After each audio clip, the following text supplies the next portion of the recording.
அடடே, ஏன் இங்க வந்து நின்னுட்டு இருக்கீங்க? வாங்க, கமா, சும்மா வாங்க.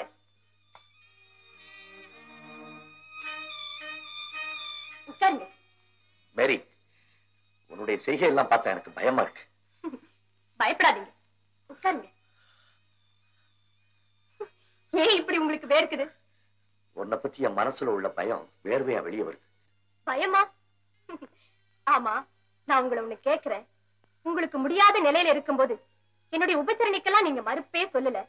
இப்ப எழுந்து நடமாடுற நிலைக்கு வந்தவுடனே என்னுடைய பணிவிடைகள் எல்லாம் வெறுப்பாவே பார்க்கிறீங்களே, ஏன்? மேரி, உன்னுடைய பணிவிடைக்கும் ஒரு எல்லை உண்டு. நீ அதையெல்லாம் மீறி என்கிட்ட நெருங்கி பழகிறது எனக்கு பிடிக்கல. ஏன், நான் உங்களை காதலிக்கிறேன்னு முடிவு கட்டிட்டீங்களா? மேரி, நான் சொல்றதை கவனமா கேளுங்க. எங்க அப்பா சர்ச்சில பியானோ வாசிக்கிறவர். அவரும் ஒரு பெரிய சங்கீத மேதை. சண்முக சுந்தரம்னு ஒரு நாதஸ்வர வித்வான் ஆபத்தான நிலையில எங்க ஆஸ்பத்திரியில அட்மிட் ஆயிருக்காருன்னு அவர்கிட்ட சொன்னேன். உங்க பேரை கேட்ட உடனே எங்க அப்பா ஒரு நிமிஷம் எழுந்து உட்கார்ந்தார்.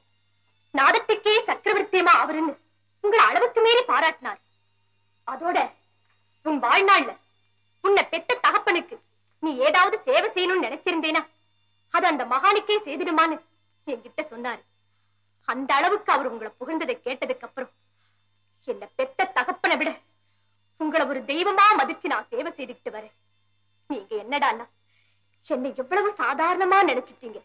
ஏயா, உங்களுக்கு நாதஸ்வரம் மட்டும்தான் வாசிக்க தெரியும் போல இருக்கு.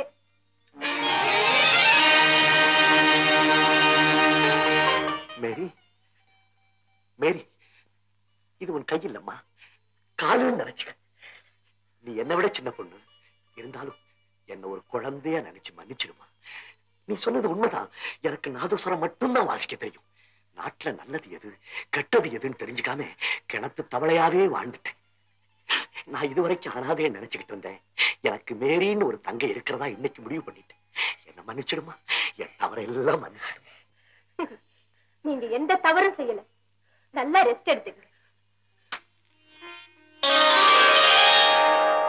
மேரி, இந்த அறையினுடைய கதவு மட்டும் நீ திறக்கல. குறுகிய எண்ணம் படைச்ச என்னுடைய இதே கதவையும் திறந்துட்டேன். அடே அப்பா, ரொம்ப வர்ணிக்கிறீங்களே.